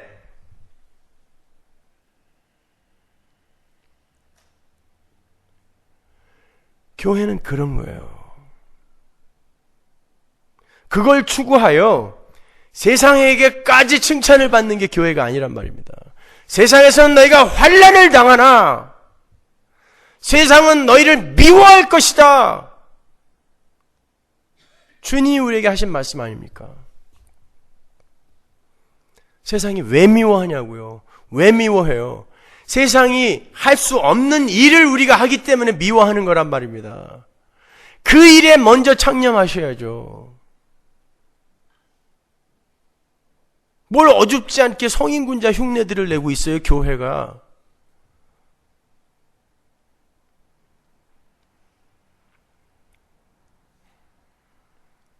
근데 그게 마치 개혁주의의 지향점이 되어버렸잖아요. 세상으로부터 칭찬받는 건전하고 건강한 교회, 세상에게 영향력을 끼칠 수 있는 좋은 교회, 그게 교회의 올바른 목적지가 맞아요? 성경적입니까, 그것이? 그래서 제가 답답하다는 거예요. 웬 착한 척들을 그렇게 하냔 말이에요, 교회가. 그러면 하나님의 은혜는 도대체 설 자리를 어디서 찾냐고요.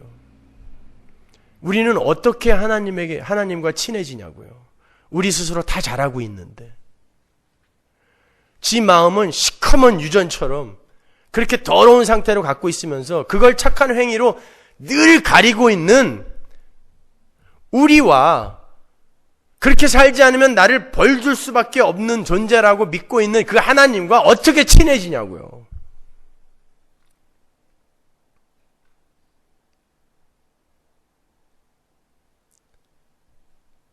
그러니까 참 문제인 겁니다, 이게.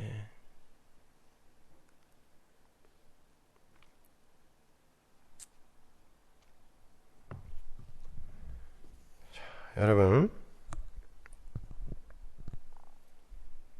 오늘 본문에 나오는 유대인들, 그들은 유월절을 열심히 지키고 있어요.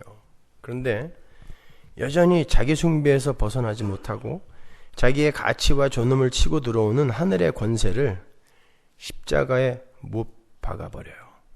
여러분, 유월절은 순종으로 이어져야 된다 그랬어요. 유월절은 그 자체 안에 난 이제부터 이 땅의 양식이 아닌 하늘의 양식으로만 살겠습니다 라는 성도들의 고백을 유발하는 힘을 갖고 있습니다. 은혜는 그 힘을 갖고 있어요. 그 힘을 발휘하지 못한 은혜를 받았다고 하는 사람은 100% 가짜입니다. 여전히 이 세상의 힘을 추구하고 있으면서 나는 그 유월절의 은혜를 받았다고 하는 사람은 100% 가짜예요. 그건 회개한 사람 아니에요. 반드시 돌아서게 돼 있어요. 그래서 가나안 땅에 들어가자마자 이스라엘이 유월절을 지키는데 그때부터 가나안 땅의 소산이 그들에게 주어지는 거예요.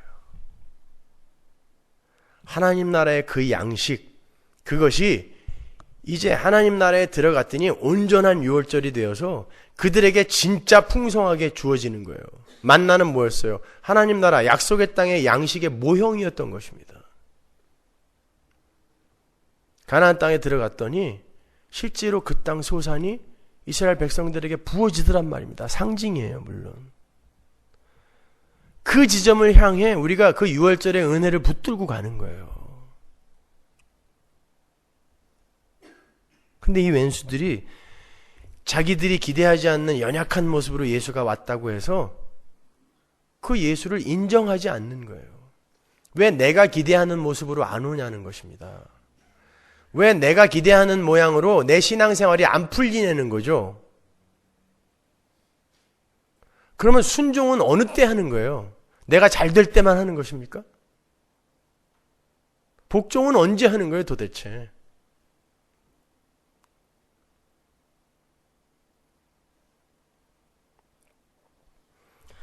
여러분, 정신 똑바로 차리셔야 돼요. 다수가 가는 길이 절대 진리의 길이 아닙니다. 성경대로 가셔야 돼요.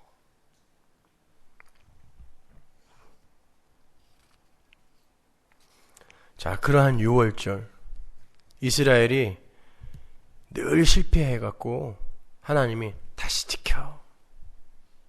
또 실패. 다시 지켜. 그리고 매년 반복해야 했던 그 유월절, 그것이 바로 이 유월절 어린 양에 의해 이제 완결이 되는, 완료가 되는 거예요. 완성이 되어버리는 것입니다. 그래서 이제 다시는 여러분 유월절 안 지켜도 돼요.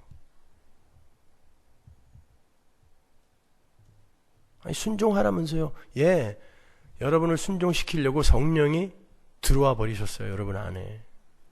내가 밖에서 신랑이 돼서 끌고 가도 너 안 쫓아오더라. 이제 내가 들어간다. 그리고 들어오신 거예요. 아, 그럼 곱게 끌고 가시지 왜 이렇게 두들겨 패면서 끌고 가실까? 그게 복입니다. 곱게 끌고 가면 우리가 쫓아갑니까? 안 쫓아가요. 여러분은 이 세상에서 자꾸 세상으로부터 정을 떼셔야 돼요. 그래야 여러분은 하나님 나라를 그리워할 수 있습니다. 이 세상이 너무 좋으면 안 돼요. 여러분 자식 새끼들 너무 잘 돼도 안 됩니다. 그거 자랑하느라 죽기 싫어요. 하나님이 가자. 아, 내 자식이 이렇게 자랑스러운데 좀 더 누리다 갈게요. 돈 너무 많이 벌지 마세요. 그것 때문에 여러분 하나님 나라 가기 싫어요. 너무 유명한 사람 되지 마세요.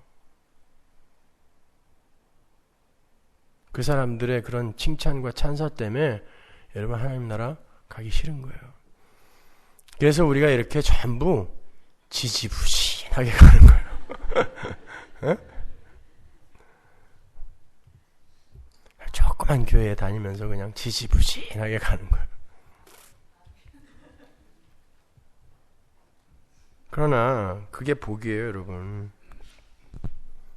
열심히 하나님이 성령이 이끄시는 대로 그냥 사세요. 그게 순종이에요. 그냥 살아버리는 거예요. 뭐 대단한 거 하려고 하지 말고 사세요. 그리고 순간순간 나에게 허락하시는 그런 상황과 사건과 현상 속에서 배우세요. 이 땅의 가치 없음과 하나님 나라의 소중함, 그리고 하나님의 그 엄청난 은혜, 이런 거 조금씩 배워가시면 되는 거예요. 그러면 곧 끝나요. 곧 끝납니다, 여러분. 우리 인생 그렇게 길지 않다는 거 살아보셔서 아시잖아요. 그 뒤의 삶을 우리는 신앙생활을 통하여 준비를 해야죠. 여러분, 그런 말이 있어요.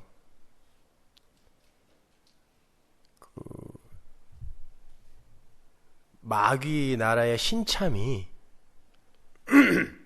인간 세상을 이렇게 감시하고 있는데 진리의 조각이 똑 떨어진 거예요. 근데 인간들이 그걸 탁 봤더니 너무너무 좋아하는 거예요. 그걸 다 받아들였어요.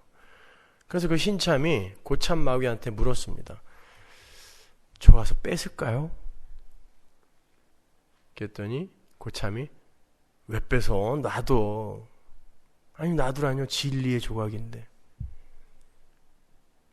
진리의 조각만큼 인간을 완벽하게 파멸할 수 있는 무기는 없어. 놔둬. 여러분, 유대인들이 유월절을 전혀 엉뚱하게 지킨 게 아닙니다. 오늘날 기독교가 성경 전체를 무시하지 않습니다. 그러나 그 하나님의 말씀을, 진리를 예수 그리스도와 십자가와 은혜 속에서 온전하게 이해하지 못하고 진리의 조각만을 붙들고서 우리도 이런 거 이야기하고 있는데, 우리도 올바른 거 이야기하고 있는데 왜 우리 보고 이단이라 그래? 왜 우리 보고 잘못됐다 그래? 그게 진짜 위험한 거예요. 그들이 진짜 양의 탈을 쓰고 들어온 일입니다. 신비주의나 기복주의가 양의 탈을 쓴 일이 아닙니까? 아니요, 그거는 이리의 탈을 쓴 일이에요. 양의 탈은 그거보다 훨씬 우리가 알아볼 수 없는 모습으로 우리에게 와요. 그러니까 여러분, 조심하셔야 되는 거예요.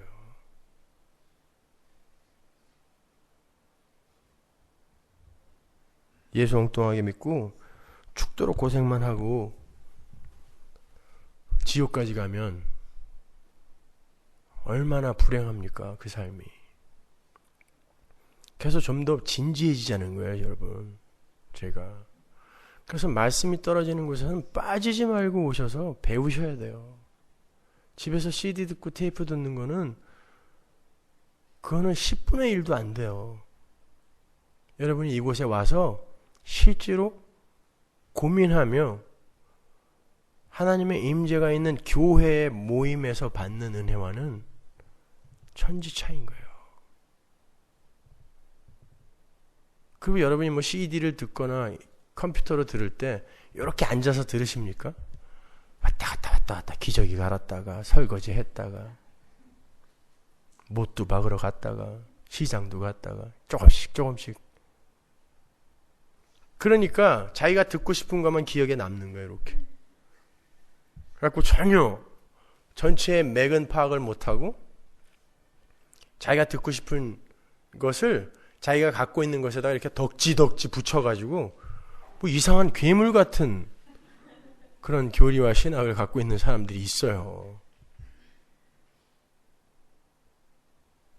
여러분, 말씀을 배우고 하는데 여러분 더 진지해지셔야 돼요, 여러분. 여러분, 이 세상의 모든 권세는 전부 위의 권세에 의해 임명을 받고 조종을 당하는 거예요. 모든 권세가 다, 힘, 가치, 권세 다 마찬가지예요. 그냥 하나님이 쓰시기 위해 여기저기에다가 그냥 소품으로 꽂아 놓으신 게 권세예요. 여러분 로마서 13장 1절로 가면요. 각 사람은 위에 있는 권세들에게 굴복하라. 권세는 하나님께로 나지 않음이 없나니 모든 권세는 다 하나님의 정하신 바라. 이 권세 안에 세상의 모든 힘과 가치가 다 들어있는 거예요. 그러니까 돈이 많고 적고 그런 거 다 그냥 하나님이 정해놓은 거예요. 여러분이 필요한 만큼 하나님은 다 정해놓으셨어요 이미. 그러니까 많이 나눠주세요 여러분. 많이 나누세요.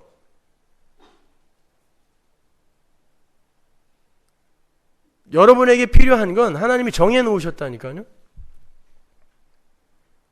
그럼 많이 나눠주면 그만큼 손해 아닌가? 그럼 마시던가. 그럴 거라면 아예 꿈도 꾸지 마시고요. 여러분이 이 세상에서 필요한 것은 여러분이 아무리 권모술수, 임기응변,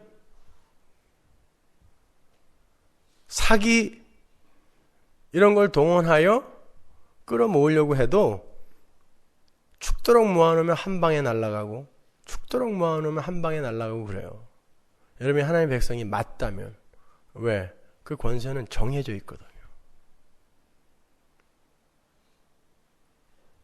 그러니까 너무 조바심 내면서 그런 거 모으려고 시간을 허비하시면 안 돼요. 잠언 8장 15절 나로 말미암아 왕들이 치리하며 방백들이 공의를 세우며 나로 말미암아 재상과 존귀한 자고 세상의 모든 재판관들이 다스리느니라. 인기 있는 자, 힘 있는 자도 다 누가 세우신 거예요? 하나님이 세우신 거란 말입니다. 그럼 놔두세요. 알아서 해 먹으라고. 나는 왜 유명한 자 안 만들어줬어요? 거기 가면요 여러분 되게 피곤해요.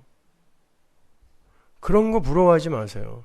여러분은 하나님 나라의 왕이면서 왜 죽은 자들의 세상에 대해서 그렇게 부러워하세요? 다 좀비들이 지금 재벌되고 좀비들이 스포츠 스타 되고 좀비들이 인기 연예인 돼갖고 광시처럼 콩콩 튀어다니면서 지금 광시의 삶을 살고 있는 거거든요. 죄와 허물로 죽었다면서요 세상은. 그럼 시체들이 살고 있는 것이고 시체들이 소유한 시체들의 힘이란 말입니다. 근데 왜 우리가 그걸 부러워하냔 말이에요. 세상의 권세는 하나님에 의해 하나님의 뜻을 성취하기 위해 잠깐 사용되는 것일 뿐이에요. 요한복음 19장 9절로 가보세요. 다시 관정에 들어가서 예수께 말하되 너는 어디로 쏘냐 하되 예수께서 대답하여 주지 아니하시는지라. 빌라도가 가로되 내게 말하지 아니하느냐 내가 너를 놓을 권세도 있고 십자가에 못 박을 권세도 있는 줄 알지 못하느냐. 예수께서 대답하시되 위에서 주지 아니하셨다면 나를 해할 권세가 없었으리니 그러므로 나를 내게 넘겨준 자의 죄는 더 크니라 하시니 이러함으로 빌라도가 예수를 놓으려고 힘썼으나 유대인들이 소리질러 가로되 이 사람을 놓으면 가이사의 충신이 아니니이다. 무릇 자기를 왕이라 하는 자는 가이사를 반역하는 것이니이다. 여러분 빌라도가 예수님을 신문하다가 알 수 없는 두려움에 쌓여요. 빌라도가 두려워했다라는 말이 굉장히 여러 번 나와요. 예수님의 비범함을 빌라도는 눈치를 챘어요. 그래서 빌라도가 묻습니다. 너 정말 어디서 온 거야? 어디로 쏘냐? 그러죠. 너 정말 어디서 온 거야? 라고 물어요. 그건 고향을 물은 게 아니에요. 빌라도가 헤롯에게 예수를 보낼 때 갈릴리 사람인 걸 알았거든요. 그 말은 너 정말 하늘에서 온 거야? 라고 물은 거예요. 빌라도가 두려웠다라는 말이 계속 앞뒤로 붙어 있잖아요. 근데 예수님이 아무 말도 안 하세요. 그랬더니 빌라도가 너 건방지게 내가 누군 줄 알고 나에게 아무 말도 안 하니? 라고 이야기해요. 내가 누군 줄 알고 네가 나에게 아무 말도 안 하냐? 내가 왕이라는 거예요. 그러면서 내가 너를 놓아줄 권세도 있고 내가 너를 죽일 권세도 있어 라고 권세 이야기를 해요. 그때 예수님이 뭐라고 그러냐면 그 권세는 위에서 너에게 준 거다 그래요. 그 권세를 위에서 내게 주지 않았다면 너는 나를 해야 할 권세가 없는 거야. 그러니까 빌라도, 이 세상의 왕으로 지금 서 있는 빌라도의 권세는 하나님의 권세에 의해 조종되고 있다는 뜻입니다. 그러니까 그 권세, 힘, 가치는 하나님이 하나님 마음대로 하나님 권세로 할당해 주는 거예요. 그래서 그 바로 다음 구절에 그러므로 나를 너희에게 넘겨준 자는 너보다 죄가 더 크다라고 이야기하는 거예요. 이제 풀리죠, 그죠? 그러므로라는 게 왜 거기 나오냐면 유대인들은 단순히 율법을 가지고 있었던 사람들이었기 때문에 그들의 죄가 더 크다라는 말이 아니에요. 사형 선고를 내려버린 사람과 사형시키라고 데려온 사람과 죄는 똑같아요. 그러나 위에 있는 권세가 너에게 권세를 부어준 걸 이제 알겠니? 그 권세가 너에게 권세를 할당해 준 건데 나에게 바로 그런 권세가 있다라는 거야. 하나님에게 그런 권세가 있다라는 거예요. 따라서 그 권세를 가진 이만이 심판을 할 수 있어요.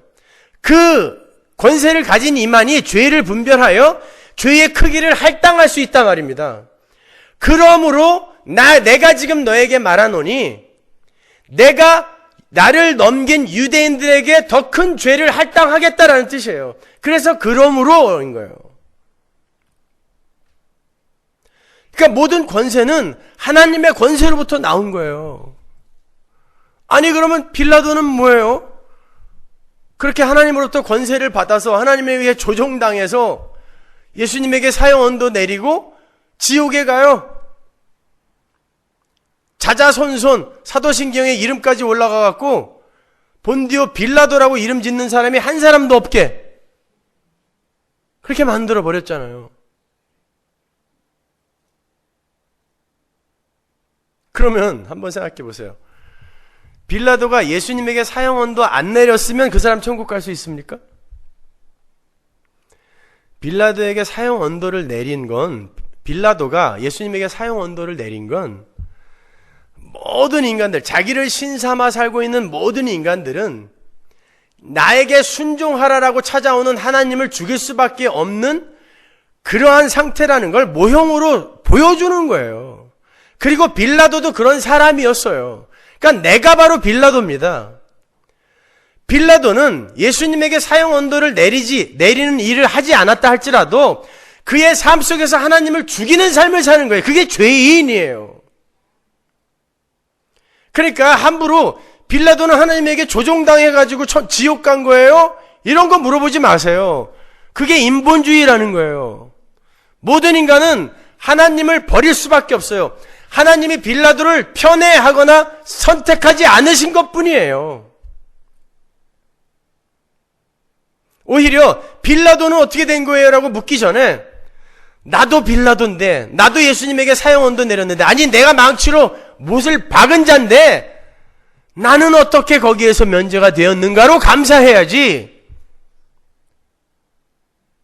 마치 안 죽어도 될 이가 하나님의 조종에 의해 예수님에게 예수님에게 사형 선고를 내린 것처럼 이렇게 생각하시면 안 된단 말이에요.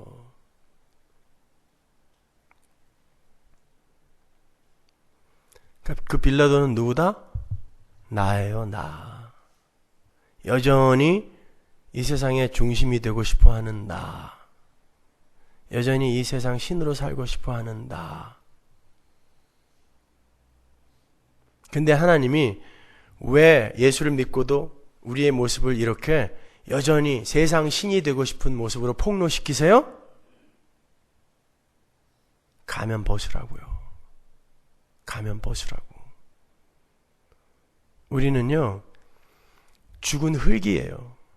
썩어 문드러진 시체예요. 그래서 예수님이 새 몸 바꿔주는 거거든요. 그런데 이걸 들키지 않으려고요. 이 모든 인간들이 율법과 도덕과 윤리와 착한 행실과 여러 가지 세상의 힘과 가치와 이런 것에 숨어요. 근데 그렇게 자기를 숨기는 행위가, 나에게 가면을 씌우는 행위가 마치 선풍기 아줌마의 얼굴 속에 들어가서 살이 되어버린 공업용 유지, 콩기름처럼 내 살이 되어버린단 말입니다. 예수님은 우리의 그 실체를 폭로시켜버려야, 뜯어버려야 돼요. 그리고 이게 너야 라고 폭로시켜야 돼요. 예수님의 십자가가 온 세상을 전부 마귀로 폭로시켜버렸잖아요. 죽여라! 하나님을 죽여라! 그게 다 마귀지 뭐예요. 하나님의 복음은 여러분 안에 들어와서 바로 그런 역할을 해내야 돼요. 그리고 내가 바로 이런 존재구나. 나는 어떡하지? 어떡하긴 어떻게 해요? 예수님 붙들어야 돼요. 십자가 붙들으란 말이에요. 그리고 예수님과 친해지려고 애를 써야죠. 사돈의 팔촌이 장관이 돼도 그 사람과 어떻게 친해져 보려고 애를 쓰면서 천지 만물의 주인이신 예수가 우리와 관계 있는 일하는데 왜 그분과 친해질 생각을 안 하시냔 말이에요. 여러분, 그분이 우리를 어떻게 사랑하시는지 제발 더 많이 경험하시고 더 많이 배우세요. 우리 전래 동화 중에 그런 거 있죠? 어떤 왕자가 왕궁에서 손톱을 깎다가 그 손톱 깎은 거를 쓰레기통에 그냥 싸지 않고 버렸더니 생쥐가 그 손톱 깎은 걸 먹고 왕자의 모습으로 변했어요. 이건 뭐 어떤 사람이 손톱 깎은 건 꼭 싸서 버리자라는 캠페인을 하려고 만들어낸 얘기 같은데, 그리고는 들어와갖고 왕자보다 더 왕자다운 삶을 사는 거예요. 근사하게. 결국은 이 진짜 왕자가 쫓겨났어요. 그래서 거지꼴이 되어버렸어요. 근데 그 왕자가 어떤 도인의 도움으로 사실은 그놈이 생쥐니까 고양이를 갖다 풀어라. 그래갖고 고양이를 갖다가 왕궁에 풀었더니 그놈이 갑자기 손톱 먹은 생쥐로 싹 변해요. 그 고양이 역할을 하는 게 십자가입니다. 복음이에요. 우리는 굉장히 근사한 모습으로 하나님의 자리를 차지하고 있어요. 그분을 밀어내요. 내가 하나님보다 더 깨끗해, 더 착해, 더 정의로워. 이 세상을 더 걱정해, 내가 하나님보다. 가난한 이들을 보면은 막 눈물이 나서 눈알이 빠질 것 같아. 사기꾼들. 근데 십자가가 확 들어왔더니 완전히 썩어 문드러진 시체로 드러나 버리는 거예요. 아니네. 내 안에서 성령이 그 일 하시는 겁니다. 너희에게 왜 예수가 필요한 줄 알아? 너희에게 왜 복음이 필요한 줄 알아? 너희는 손톱 먹은 생쥐야. 그런데 왜 니들이 하나님 흉내내고 그래? 그게 선악 먹은 아담 아닙니까, 여러분? 그렇게 내가 폭로되고 예수의 은혜로 채워지게 되면 내 안에서 예수의 삶이 나와야 되는 거예요. 예수가 나오는 거지. 내가 나에게 점수를 주는 일은 절대 내 천국행에 도움이 안 돼요.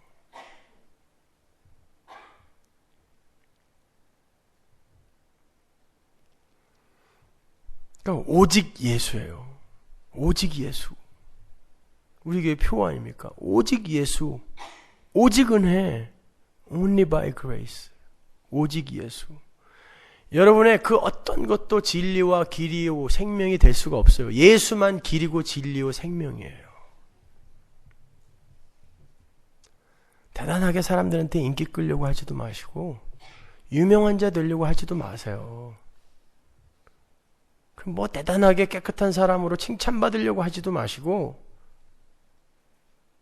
오히려 그런 일들이 드러나게 되면 그냥 숨어주세요. 거기에서 하나님이 영광 받는 거예요. 왜 하나님이 착한 일 한 사람한테 너 네 영광 네가 취하면은 너 하늘에선 네 영광 없다라고 초를 치는 줄 아십니까? 그런 거 하지 말라는 거예요. 불가항력적으로 풍기는 향기는 어쩔 수 없지만 일부러 내가 다른 이들에게 향기를 풍기려고 하는 그런 것들은 악이라고 하는 거예요, 여러분. 여러분, 우리의 죄로 인해 예수가 채찍에 맞았다고 했습니다. 우리의 허물을 인해 예수가 상함을 입었어요. 십자가에 죽었습니다. 그러면 그 예수를 채찍으로 치고 십자가에 다른 자가 누구예요? 나잖아요. 지금도 채찍으로 치고 있잖아요. 우리의 죄를 인한 인함이라면서요. 근데 우린 계속 죄 짓고 있잖아요. 그럼 우리가 지금 예수를 두들겨 패고 있는 거 아닙니까? 근데도 패션 오브 크라이스트 보면서 얼마나 아프셨을까? 그 눈물 흘리는 게 얼마나 가증스러워요. 자기가 계속 치고 있으면서 그 뚱뚱한 그놈 이름 뭐예요? 그 로마 병정으로 나온 그놈. 아주 걔는 얼굴도 보기 싫어 이제. 걔를 보면서 얼마나 미워했어요. 그게 나라니까요. 내가 그 자리에서 예수를 때리고 있는 거예요. 예수의 창자가 밖으로 터져 나오고 있어요. 내 죄 때문에. 그리고 그분을 십자가에 단 게 나란 말입니다. 그런데 누구를 욕하고 있냐고요.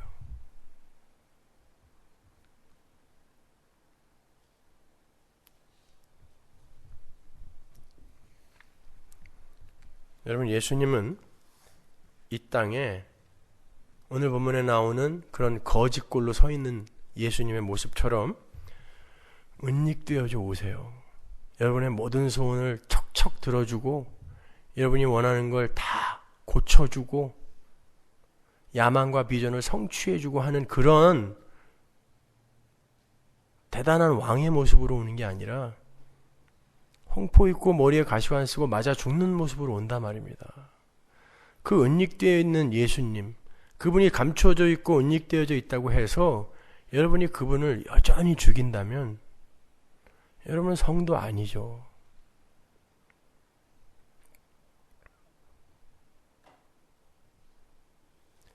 예수님은 이몽룡, 거짓골을 한 이몽룡처럼 오시는 거예요. 그런데 하나님의 은혜를 입은 자들이 금준, 미주, 옥반가효, 총루, 낚시, 운운하는 시를 알아먹고 냅다 도망가는 거예요. 어디로? 십자가로. 모르는 놈들은 야, 저 거지 새끼 쫓아내고 기생들이나 더 불러라 이렇게 내가 신나게 놀다가 능지처참 당하는 거예요. 거기서.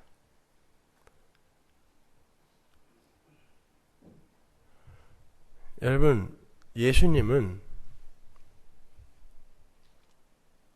암행화사 이몽룡으로 오는 게 아니라 거짓골한 이몽룡으로 오신단 말입니다. 믿음이 있는 자들만 그를 알아볼 수 있어요. 여러분이 그 예수를 알아본다는 건 지금 거짓골을 하고 있는 남루한 여러분의 현실을 수긍하고 받아들인다는 거예요. 그게 여러분 안에 오신 예수를 받아들이는 것입니다, 여러분. 그분이 왕이에요. 거짓골한 이몽룡이 왕인 거예요. 세상에 빌라도 같은 그런 가이사 같은 그런 화려한 왕들, 그들 권세들 쫓아가지 마세요. 빌라도 그 후 6년 있다가 총독자리에서 잘렸고 칼리큘라 때 자살했어요. 예수님의 그 왕 되신 예수님의 권세 앞에서 내가 널 죽일 수도 있어, 놓아줄 수도 있어 했던 그 가짜 권세, 결국 자살로 끝나는 것입니다. 예수님의 권세가 진짜 권세예요. 그분이 왕이에요. 그분이 지금 여러분 앞에 초라한 홍포를 입고 실컷 두들겨 맞은 연약한 모습으로 손을 내밀고 있을지 몰라요. 그때 그 손 뿌리치시면 안 됩니다. 그게 여러분의 현실인 거예요. 지금의 현실. 유대인들은 끊임없이 우리에게 왕을 달라고 하나님을 속속였죠. 그때 사무엘이 뭐라고 그럽니까? 하나님, 저놈들이 왕 달라는데 어떡하죠? 그랬더니 하나님이 저들이 너를 버린 게 아니라 나를 버렸다. 근데 오늘날 교회가 하나님을 왕 취급하는 게 아니라 이 세상의 가치들을 왕 취급하여 다른 왕 주세요 하고 있잖아요. 그게 하나님 버리는 거라니까요.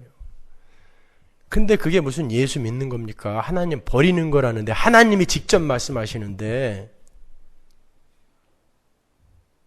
순사기꾼들이죠. 맨 가짜들이 성도라고 노스레를 떨고 있는 거예요, 여러분. 사무엘상 8장에 보면은 하나님이 분명히 경고하세요. 너희들 세상 왕 추구하다 보면 그 세상 왕이 너희들을 어떻게 착취하는 줄 아니? 라고 하면서 사무엘 시켜서 다 이야기해 주라고 그래요. 근데도 불구하고 왕 세워달라니까 하나님이 세워줘라. 그리고 사울 세우는 거예요. 사울한테 직사하게 두들겨 맞죠. 그게 세상 왕이에요, 여러분. 우리의 왕은 초라한 거짓골을 하고 이 땅에 내려오셔서 우리에게 은닉되어 있는 모습으로 손을 내미세요. 그때 여러분은 믿음으로 그 손 잡아야 돼요. 요담의 비유 나오죠? 그 기드온의 막내 아들. 그 막내 아들이 그 아비멜렉이라는 형이 형제 70명을 전부 죽이고 아버지의 왕위를 찬탈해 버리잖아요. 그때 요담, 막내 요담이 뭐라 그래요? 여러 가지 나무 비유를 대면서 가시나무에게 가서 그들이 왕이 되어달라고 했더니 가시나무가 왕이 되어주면서 뭐라 그랬다 그래요? 내 그늘에 숨어라. 안 숨으면 불을 내서 다 죽여버린다. 그게 세상 왕입니다. 그 그늘에서 그가 조정하는 대로 움직이지 않으면 세상 왕은 여러분을 태워요. 죽입니다. 거기에 노란하지 마세요. 절대로. 여러분, 예수 그리스도에 대해서 진짜 애통한 마음을 갖고 계세요? 그 애통한 마음이 있어야 돼요. 애통한 자는 복이 있나니 해서 애통함. 그게 뭡니까? 대구 지하철 방화 사건. 거기에서 아들 잃었던 어떤 분이 인터뷰를 했었어요. 뭐라고 분이 그러시냐면 울부짖으면서 이렇게 세상에 악한 인간들이 많은데 왜 하필 내 아들, 그 착한 내 아들이냐고 엉엉 우는데 이 세상에 그렇게 악한 놈들 많은데 그 놈들은 하나도 안 죽고 왜 하필 착하디 착한 내 아들이냐고. 그게 애통함입니다. 왜 이 세상에 좀비 같은 인간들 때문에 왜 그 예수가 죽어야 되냐고. 그 마음이 우리 마음에 있어야 돼요. 그것을 알기 위해선 내가, 예수를 죽인 내가 얼마나 악한 존재인지를 여러분 자신에게 폭로당하셔야 돼요. 그리고 그걸 확실히 아셔야 돼요, 여러분이. 다른 사람 안에서 찾으려고 하지 말고 내가 얼마나 악당인가를 찾아보세요. 하나님이 보여주실 거예요. 그런데 어떻게 나는 살아있고 예수가 죽었냐고. 그 애통한 마음이 있어야 돼요. 그때 그 돌아가신 예수를 내가 사랑할 수 있는 거예요. 그 착한 아들 보내놓고 얼마나 원통한 눈물을 흘렸겠어요. 그 아버지가 그 사랑하는 마음에서. 그게 우리의 애통이에요. 그게 성도에게서 흘러야 할 눈물인 것입니다. 그렇게 하나님 사랑하셔야 돼요. 이 세상에서 딴 거 할 거 없어요. 대단한 업적 공로 이딴 거 신경 쓰지 마세요. 하나님이 알아서